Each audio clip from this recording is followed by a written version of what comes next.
শিমুল রান্নাঘর সবাইকে স্বাগত জানিয়ে আজকের একটা নতুন ভিডিও নিয়ে এলাম। ঘরে থাকা উপকরণ দিয়েই একটা সন্ধ্যেবেলার স্ন্যাক্স, চা জলখাবারের চায়ের সাথেও ভালো লাগবে, চা কফির সাথে, আবার বাচ্চাদের কাছেও খুব অ্যাট্রাকটিভ হবে, মুখরোচক হবে। তাহলে শুরু করা যাক। আমি কী কী দিয়ে করছি। 3টে ছোট আলু নিয়েছি, 2টো গাজর আর একটা বিট গ্রেট করে নিয়েছি।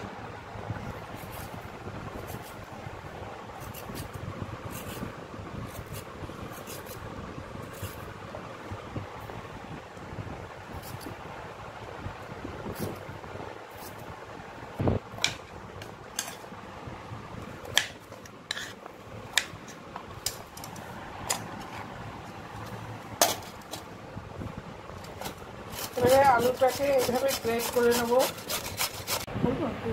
আমার আলু, বিট, গাজর গ্রেট করা হয়েছে। এবারে ভালো করে ধুয়ে এর স্টার্চটাকে বার করে নেব।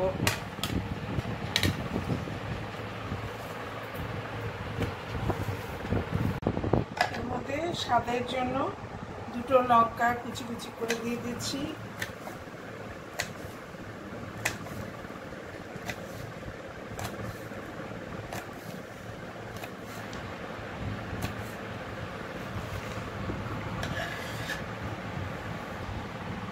স্বাদ মতো নুনটা মাখিয়ে 5 মিনিট রেখে দেবো।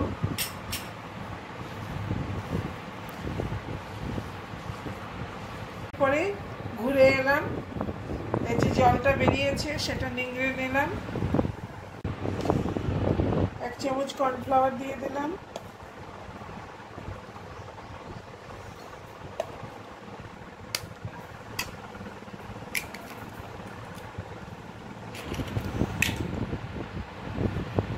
এটাকে মেখে নেব ভালো করে।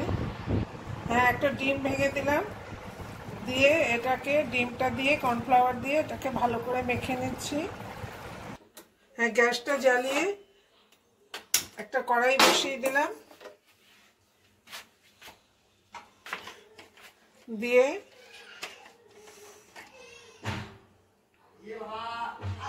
বেশ পরিমাণ মতন সাদা তেল দিয়ে দিলাম। এটা একটু ডুবো তেলে ভাজতে হয়, অল্প তেলে ভাজলে এটা ভালো হবে না।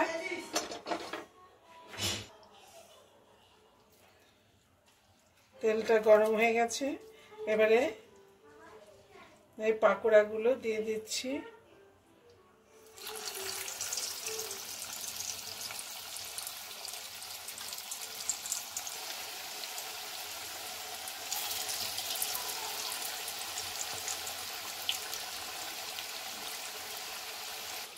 একটা দিক হয়ে গেছে, আরেকটা দিক উল্টে দিচ্ছি। এই পাকোড়াগুলো খেতে সন্ধ্যেবেলা চা কফির সাথে দুর্দান্ত লাগে। বন্ধুরা এইভাবে করে খেয়ে দেখবেন।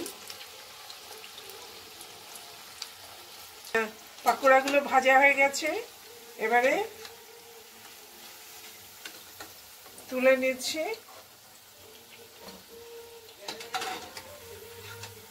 পরের ব্যাচটাও ঠিক এইভাবেই ভেজে নেব।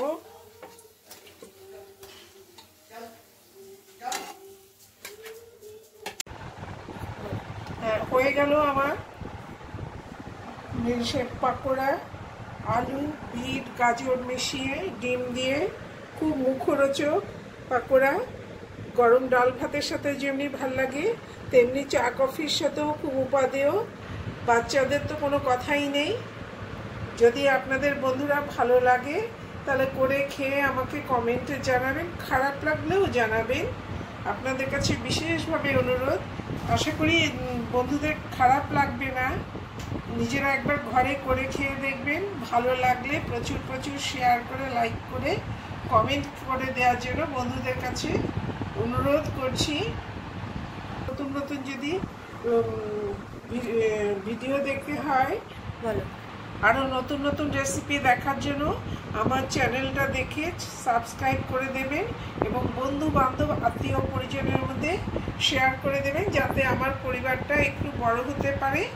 আশা করি সবাইরই ভালো লাগবে। আমিও সকল বন্ধুদের পাশে থাকবো। আজকে এখানে শেষ করছি, পরবর্তী ভিডিও নিয়ে শিগগিরই আসছি।